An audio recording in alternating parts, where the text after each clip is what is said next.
अच्छा, सबसे पहले हमारे पास है हाइड्रोजन बॉन्डिंग। हाइड्रोजन बॉन्डिंग वो फोर्स ऑफ अट्रैक्शन है जो एक मॉलिक्यूल के इन तीनों में से कोई एक इलेक्ट्रोनेगेटिव एटम, या तो वो फ्लोरीन होगा, या वो ऑक्सीजन होगा, या वो आपके पास होगा नाइट्रोजन। एक मॉलिक्यूल के इन तीनों में से किसी एक एटम के और दूसरे मॉलिक्यूल में पार्शियल पॉजिटिव हाइड्रोजन एटम के दरमियान जो फोर्स होती है उसको हम लोग कहते हैं हाइड्रोजन बॉन्डिंग। सही है। अब हाइड्रोजन बॉन्डिंग सॉल्युबिलिटी पे कैसे अफेक्ट करती है? वो कंपाउंड जो हाइड्रोजन बॉन्डिंग बना सकते हैं वाटर के साथ, वो वाटर में क्या होते हैं जी? सॉल्युबल होते हैं। तो हाइड्रोजन बॉन्डिंग की वजह से सॉल्युबिलिटी इन्हांस होती है। अब इसकी एग्जांपल में क्या है? फॉर एग्जांपल मेरे पास है CH3C+OH, ये है एल्डिहाइड। एल्डिहाइड में इस ऑक्सीजन पे है पार्शियल नेगेटिव, इस कार्बन पे है पार्शियल पॉजिटिव। अब जब इसको वाटर में डिज़ोल्व करेंगे तो वाटर का पार्शियल पॉजिटिव वाला हिस्सा इसके पार्शियल नेगेटिव को क्या करेगा? अट्रैक्ट करेगा, और इनके दरमियान हमारे पास क्या बनेगा? हाइड्रोजन बॉन्ड बनेगा। इसका मतलब जो एल्डिहाइड हैं वो वाटर में क्या होते हैं? Soluble, because of formation of hydrogen bond. इसी तरह हमारे पास आते हैं कीटोन। कीटोन भी वाटर में क्या होते हैं जी? सॉल्युबल। उसकी रीज़न क्या है? कीटोन में भी पार्शियल नेगेटिव पार्ट ऑक्सीजन वाला वो वाटर के पार्शियल पॉजिटिव हाइड्रोजन को अट्रैक्ट करता है, जिसकी वजह से हाइड्रोजन बॉन्ड बनता है।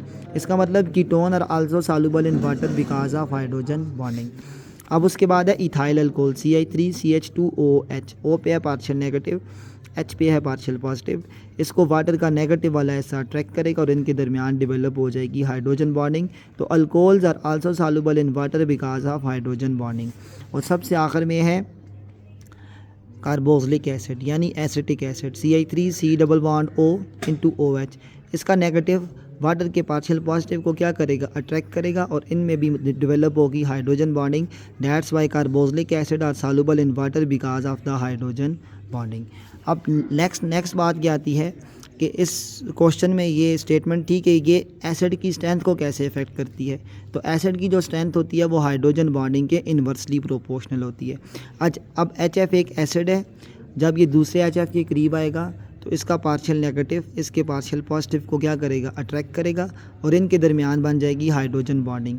अगर आप लोग चेक करें तो ये जो पार्शियल पॉजिटिव हाइड्रोजन एटम है ये दो इलेक्ट्रोनेगेटिव एटम यानी फ्लोरीन्स के दरमियान फंस गया है। अब ये वाला हाइड्रोजन जो है इंट्रैप हो गया है between two fluorine atom. That's why ये हाइड्रोजन जो है वो लूज़ नहीं हो सकता। जो एसिड वो चीज़ होती है जो इलेक्ट्रॉन जो प्रोटॉन को डोनेट करती है। लोरी ब्रोंस्टेड एसिड पढ़ा है ना, जो डोनेट करती है। अब ये जो हाइड्रोजन है ना ये इंट्रैप हो गया है। अब इसकी डोनेशन नहीं होगी। जब इसकी डोनेशन नहीं होगी तो HF आपके पास क्या होगा? वीक एसिड होगा। तो ऑर्डर क्या है? HI मोर एसिडिक है, उसके बाद HBr है, उसके बाद HCl है, और उसके बाद क्या है जी? HF है।